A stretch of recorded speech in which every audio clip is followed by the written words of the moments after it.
Hi, my name's Skylar with Cedar Ridge Management.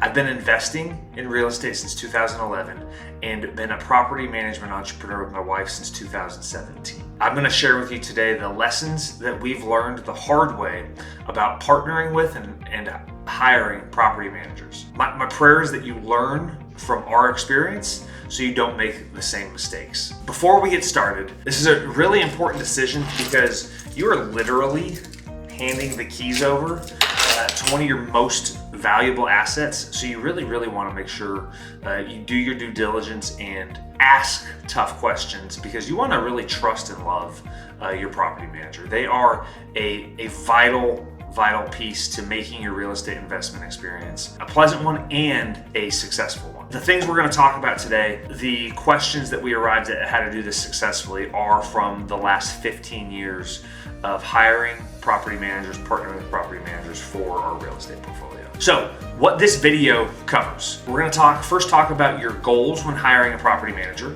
and then we're going to go through a 29 question checklist to use when hiring property managers. If you want that checklist, you can go to our website at cedarridgemanagement.com/owners, and there's resources there for you to get it. Part one, your two goals when hiring a property manager are: one, to determine do you trust them, and then two, to determine do you have aligned incentives. That one's really important. So goal number one, trust. You really want to make sure, do they have the experience that they need to be really good at their job, to help you out. Robert Kiyosaki told me a long time ago, and he told me through reading a book. He told me that when you're ever partnering with anybody or looking for advice, to always ask what their goals are and where they are. So for instance, in this scenario, if you're partnering with or you want to hire a property manager, you should probably figure out if they own real estate. Are they real estate investors themselves? Do they own their own home?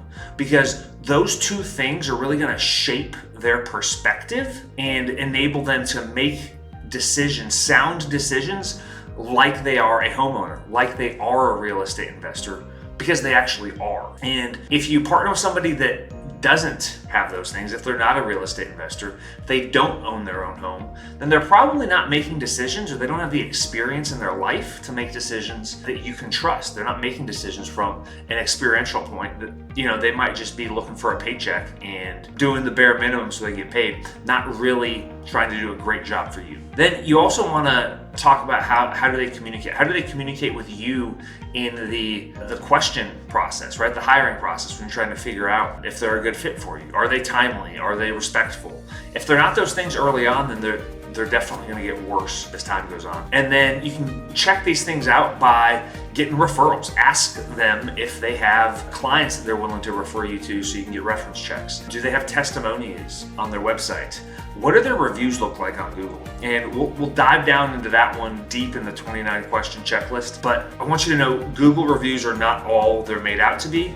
The property management business is tough, and we're in the business of holding people accountable, both tenants and owners at different times.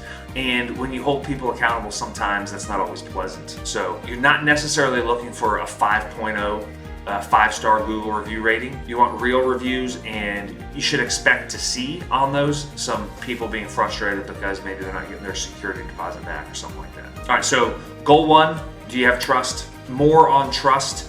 At Cedar Ridge here, we are all investors and own our own homes. So you can trust that we have that experience. And since I've been investing since 2011, I know that 80% of your returns actually come from the appreciation of the asset and not cash flow. So our number one job as managers, and really our number one job as investors, is to protect and preserve the asset. The number two job is to maximize our rental income. You don't want to flip those, because if you sacrifice the quality of the home to be cheap on maintenance, you're going to hurt your long-term returns. So it's just really important to know those two things and to ask your manager what their experience is, so you know they are prioritizing the right things for you to build your wealth for you and for your family. All right, the second goal, are your incentives aligned? So you want to know when and how does the property manager make money? Do they make money on day one? Do you have to pay them some startup fee regardless of what happens? Do they lock you into a contract that you can't get out of? Potentially, do they make you pay 10% everything? Is there a vacant property fee? Do they charge you money when the property's vacant? All of these things really kind of determine if your interests are aligned. If the property manager is locking you into a contract, then maybe they don't care about you or the service after you sign on the dotted line. If they have some kind of vacancy fee where they're charging you no matter what, if the property's rented or vacant, then they probably don't care as much as you do when the property's vacant. So really figuring out if your incentives are aligned is super important when establishing a long-term and healthy relationship with your property manager. So the formula for success is you want to have trust plus aligned incentives, and you'll have a great PM relationship. If you're missing either one, you're going to be frustrated. So now we're going to dive into a 29-question checklist that I recommend you use when hiring a property manager so you can avoid that costly mistake that I made with my very first rental. And just to give you a backdrop of what that looked like, I had a vacancy for 3 months that the manager didn't know about, which turned into a $5,000 turnover, and the property ended up being vacant for 6 months. So I lost a lot of money because I had a bad property manager in the beginning. Use this checklist and you can avoid those problems. So first, I got 6 categories here. We're going to talk about experience and perspective. All right, question 1. Ask the property manager, do you own rental property? If they don't, it's not necessarily a complete disqualifier, but you should know this. I personally only want to partner with people that are doing the thing that I want done or are farther ahead of me in the journey so I can learn from them, and that learning and education is going to help me out a lot in life. So just ask that question. Next, ask them, do you own your own home? If they don't own their own home, or if they've never owned their own home, they might not be the company for you because they don't know what it's actually like to own a home, to make the decisions. Should I replace this thing now or should I replace it later? Next, we're going to talk about the company profile. Ask the company how long they've been in business. Again, not a complete deal breaker if it's been short or if it's been really long. Just that's a relevant question. You might be aware, but 80% of companies fail in their first 5 years. So if they don't have a track record of 5 years, it's a data point. Is all I'm saying. Just ask these questions. Next, ask what their Google reviews look like. So I personally think that about 4.5 stars is the minimum here. We hold tenants and owners accountable, like I alluded to earlier, and that can be a tough spot. So if we're not returning a security deposit for the right reasons, I'm sure you can imagine tenants can still get mad and leave bad reviews for people. One time we replaced an HVAC in August in 7 days. An HVAC went bad and we literally had the entire thing replaced in 7 days, which is extremely fast. This tenant recruited her friends and wrote a lot of bad 1-star reviews for us because we took too long to get the HVAC replaced. If you've ever lived in Eastern North Carolina in August, you know that it's super hot. HVAC companies are crazy busy and it's tough to move something. So getting that replaced in 7 days was awesome, and this tenant was still super, super mad. Things like this just happen. Now, expect to see some bad reviews, but the thing that's going to kind of distinguish great PM companies from marginal ones are they managing their Google profile? Are they actively responding to bad reviews and looking for feedback, or can you tell that they're working on it? And if they're below 4.5, then that should probably tell you that they don't care quite as much about their reputation. It should tell you that they definitely really don't care about their reviews. It's not even necessarily a horrible thing, but you know if they're over 4.5 stars that they care about their reputation, that they're trying really hard, and that they are working with tenants and owners when things go wrong, because nobody's perfect. And Google reviews and property management are super, super tough. So what do their reviews look like?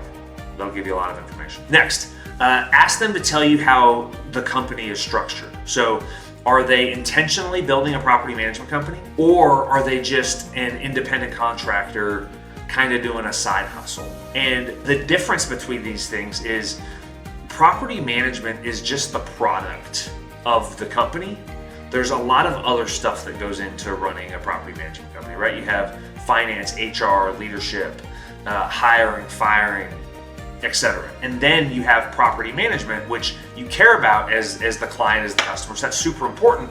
But if they're not intentionally building or running a company, then there's things behind the scenes that you're not going to know about that are going to affect the quality of management over time. And you really just want to make sure that they are trying to build, or their goal is to build, a great property management company, and they're not just trying to manage properties. So they don't have to be a big company. They could be a boutique firm, or really a boutique agent that wants to run a great management business, and he or she only want to manage 50 properties, because one person by themselves with no support can do 50 properties pretty well.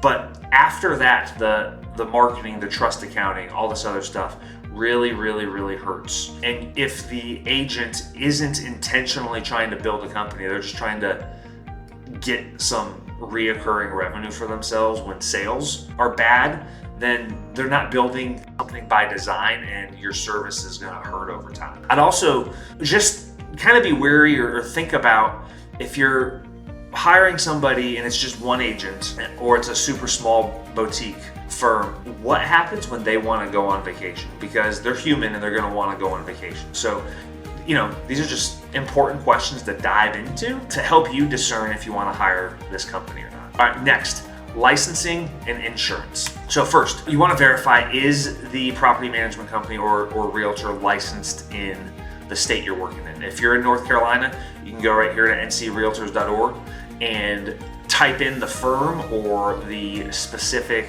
individual to see if they're licensed in the state. You have to be licensed to manage property for somebody else, because real estate agents are fiduciaries to their clients.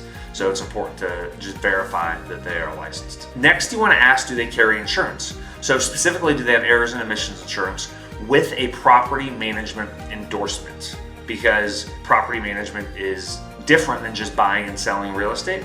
So you can see here the property management endorsement. This coverage is DPL, Echo 5067 CW 815. It's just highlighting that we have that property management endorsement. And that's important for specific issues that could come up in property management that are different than just buying and selling real estate. All right, next you want to ask them, do they also carry liability insurance? And then how much liability insurance do they carry? And ask them to see a policy. This is just a snapshot of our policy. I think they should carry at least a minimum of $1 million per occurrence. Next, you want to ask, do they require tenants to carry renter's insurance? This is important because the tenants have personal property, but also if the tenants do anything to damage your property and the tenants are liable for that, then we want them or their insurance covering down on that thing, so you as the landlord don't have to make an insurance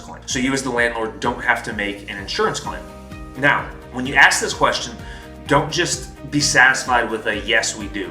Ask them how much coverage do they require tenants to have, and then ask them how do they enforce this, because it is very tough to enforce this requirement with tenants. Just imagine somebody manages 50, a company manages 200, 500, whatever properties.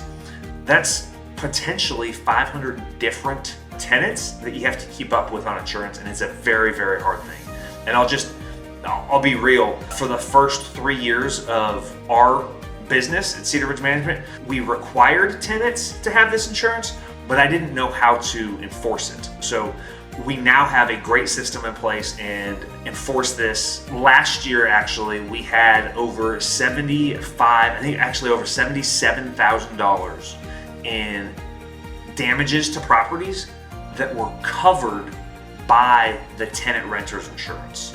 And these were things like, little kid left the upstairs sink on and like a towel in the sink when the family went to work, and they came back and the upstairs had flooded the downstairs. So awful situation. But for the owner, they actually didn't come out of pocket for anything because of the renter's insurance that we required the tenants to have that paid for the entire damage, and would have paid, it wasn't required in this scenario, but would have paid a loss of rent too. So just super important that you have tenant insurance. All right, so do you require the owners to carry landlord insurance. Again, ask this, ask them how much and ask them how they enforce this. And you might think that like, oh, why would the manager care if the landlord has insurance? And as a property manager, you're managing risk from a lot of people, right? We're managing landlords' risk, we're managing tenants' risk, and then we're managing our company risk. So this is a little insurance trio that we want to make sure we get right, that everybody gets right, so everybody's covered in the event of something bad happening. You know, you never want insurance until you need it, and then you want to make sure you have the right insurance. So just ask the manager if they require you as landlord insurance, ask them how much, and then ask them how they enforce this. Operations day to day. Ask, how do you handle maintenance, and when do you involve me as the landlord or the owner? Ask them if they have any maintenance key performance indicators. Ask them about maintenance thresholds. Do they just take care of all maintenance no matter what? Or is there a decision point? Like at Cedar Ridge, we have a $600 maintenance threshold. So anything below $600, we're gonna fix without notifying the owner. Anything above $600, we are going to notify the owner and say, this is what happened. This is the estimate of what we're gonna do about it. Can we get your approval? Do you have any other ideas? Ask them how often they bid things out. Yeah, you don't want to bid everything out, right? So the number one reason tenants move locally, like across the street or across the town, is because maintenance is handled poorly by the landlord or the manager.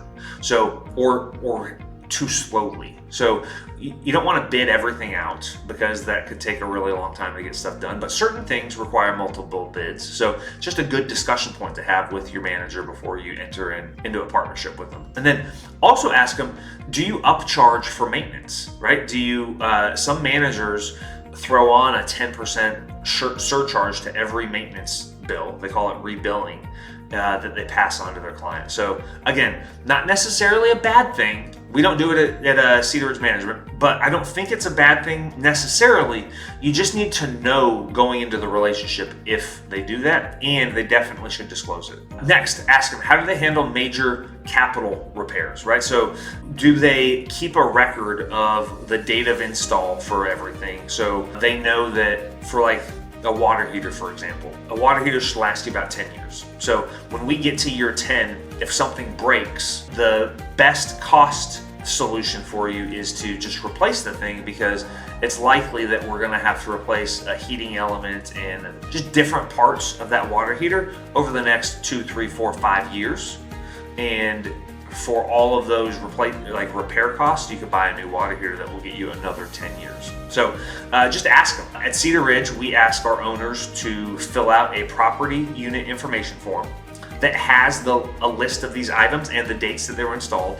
And then we put those dates in our property management software with that property, and anytime a maintenance thing comes up for that property, that list is reviewed before a decision is made, so we can make informed decisions that replace things quickly so tenants stay happy, so we have a high renewal rate, and then keeps costs as low as possible for your long-term investment strategy. Next, you want to ask them, what are their leasing criteria and guidelines? So ask them this specific question, see what they say. They should talk about credit scores, they should talk about income verification, they should talk about past landlord histories, they should talk about violent crime history, they should talk about like the sex offender list. Ask them these questions, and if they answer in a way that you like, then it could be a good relationship. If they don't, then it might not be a great relationship, but you want to ask. Next, you want to ask them, how do they determine rental price? So the number one thing you need to do is maintain your property well. To lease it quickly, the number one thing you need to do is actually price it right from the get-go. If you have to drop your price too much, you're going to miss out on a lot of money over the life of the property. So specifically, looking at data from 2025, recording this video in 2026, by the way, if prices are dropped, the average days on market was 63. If prices start out correctly from the get-go, the average days on market was 25. So you're hiring a professional. I recommend you trust them and ask them how they come up with the price. It should make sense to you because it's a pretty simple process. And then also ask if you want to be involved, if you can be involved, because that right there is an important factor in understanding if you guys are going to have a good relationship. At Cedar Ridge Management, we look at the historic data for what things have rented that are like your property. and then we look at the current supply and demand of the current market, and we make our determination based on that to help maximize rental income for you. I actually have a video on how to determine rental price on our YouTube channel. Check it out. It's really good. All right, next, what does your tenant renewal process look like, right? So we want to get a good tenant in your property, and we want to keep them there. So how do we do that? Ask, verify that they have a process, and just make sure that jives with what you want or what your expectations are. Question 16, ask them, what do they do if rent is late? They should have a process, they should know the law, and it should make sense. So just ask them. If they don't really know, or they don't have a good answer for you, then that's a likely indicator that they don't have a process and a system, and they're not going to be a consistent performer for you. All right, so rent's late. Maybe they have to start the eviction process. So ask them, what does the eviction process look like in the state and county that you're in? And if they can't specifically say that rent's due on the 1st, it's late after the 5th, and then you can deliver a 10-day pay or quit, and you got to wait 10 days. If they can't walk you through that entire process, then they probably don't know, and they're probably not the professional that you want to partner with. Question 18, ask them, how often do they go to the property? How do you conduct inspections, and when do you do them? And again, there's not necessarily a right or wrong. You just want to know going into the relationship so the expectations are set correctly. At Cedar Ridge, we do our move-in inspections in person. We do move-out inspections in person. We have trusted vendors going to the property throughout the year that we have great relationships with. And then we do virtual inspections every 6 months. So you just want to know how they do it and that it fits what you want for your property. Performance and KPIs. All right, so specifically ask them, what is your average leasing time? And they should be able to tell you. Question 20. Ask them, what is your average portfolio occupancy? So at Cedar Ridge, I know that our occupancy right now is 94.1%. I look at it every single week. They should also know that if they're running a professional company or they are great managers. Ask them, what is your average maintenance response time, right? So the maintenance process is broken down into a lot of different parts. And sometimes it takes a long time to fix certain things because a part might be on back order, but you should be able to respond to the tenant very quickly. So if they're like, oh yeah, we respond the same day or within the hour, if it's just kind of offhand, maybe they don't exactly know. Maybe they do. But ask them, what is your average total maintenance repair time? They should know this answer or probably be able to get this answer to you quickly. They might not have it memorized off the top of their head. At Cedar Ridge, I track this every week, and right now we are at 8.9 days for our average maintenance repair time. Just fun fact, our median speed of repair is 5.9. So just fun stat things, right? Average and median are different things. But anyway, ask them. They should know. You're hiring a professional. Next, ask them what their average resident tenancy length is. Are residents moving out every year, every 2 years? Are they staying for 3 years? Turnover is the most expensive thing for you as a real estate investor, so we want to minimize that turnover. We want to minimize turnover costs, and we want to minimize lost rent from vacancy. So ask them what their average residency is. All right, next. This one's fun to talk about, aligned incentives. So ask them about how they get compensated and verify with their compensation model if your incentives are truly aligned with the landlord and the property manager. So ask them, how much does management cost, and what does that actually cover? Are there any startup fees? Are there any leasing? Is there any leasing compensation? Is there any renewal compensation? Do they upcharge for maintenance? And then what do all these things cost? And what happens if something happens and like your mail's shipped to the house, right? Like you were living in the house, you moved out, and then your shoes were shipped to your old address. How do they cover things like that? Just really ask a bunch of questions and figure out what they actually do for what they charge. Ask them, what do they not do? Right, so I just referenced if you have your shoes shipped to your old house, are they gonna go drive to the property to pick that up for you? At Cedar Ridge, we don't like to do that. We will do it, and we actually have other fees that we charge if you're asking us to do something that's outside our normal day-to-day, that like if it's not collecting rent, managing the property, leasing, etc. We'll still help you out with it because I know you're in a tough spot, but we don't like to ask what they do and what they don't cover, and just make sure you're aligned on this before you get into the relationship, because what you don't want to happen is you ask for something after you've you've started this relationship and the property manager doesn't want to do it or won't do it. We have kind of a coverall in our property management agreement that says if this is something that is not the management, tenant finding, maintenance, inspections, etc., we'll do it at an hourly rate because we want to help you out, but we also want to make sure we're making money, so we stay in business to help you out for the long term. So just ask them, what do you not do? Next, this is a fun one. Ask them what their ideal client looks like, because this should help you determine, are they aligned with you? At Cedar Ridge Management, we are real estate investors and professional managers. We've been doing this for a really long time, and we like to just do it really well. So we don't want to be involved. We don't want to get into a relationship with somebody that's super, super hands-on. If you want to make every single leasing decision, if you want to, you want us to send you qualified tenants that you choose which one's right, if you want to be involved in every maintenance decision, that's not somebody that we want to work with, because we're not going to be able to do a good job for you. So ask them what their ideal client is. If you're checking this out, an ideal client for us at Cedar Ridge Management is somebody that owns a home that is nice enough that we would live in. So clean and neat in appearance without a lot of deferred maintenance. They are financially stable and they have at least $8,000 in their bank account for this rental property, just in case they need to replace something before insurance costs kick in. And they want to partner with a professional, and they're willing to, relinquish or give control over to that professional. So we want to make decisions below $600 fast for you. That's the right decision. And we want to make leasing decisions on your behalf so we can get the right people in the property as quickly as possible to make you as much money as possible. That's what an ideal client looks like for us. Next, ask them for question 27. Do they lock you into a contract for any period of time? At Cedar Ridge, we believe that we should own your business every single day, and we have a property management agreement that is like a power of attorney to give us the authority to act on your behalf. But I have a clause in there that says you can cancel at any time with a 60-day notice, because we want to earn your business every day. And if you don't want to work with us, then we want to let you be free to go work with somebody that you want to work with. Question 28. Is property management your main business, or would you prefer to buy and sell real estate and property management is just kind of a side hustle? Again, this is going to help you know where their focus is and what they're really good at. At Cedar Ridge Management, property management is our main thing. We love it. We love real estate investing, and it's what we do. Next, ask them what service guarantees do they offer? Do they stand behind what they preach? Do they stand behind what they do?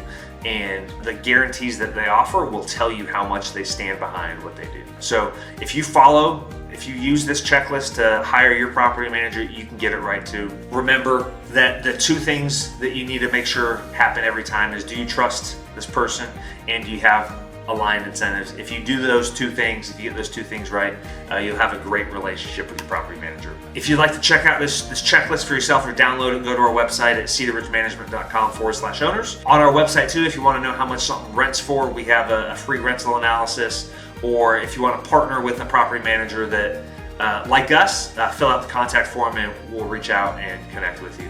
God bless you guys. I hope this was helpful, and I will hopefully talk to you in the future. Take care.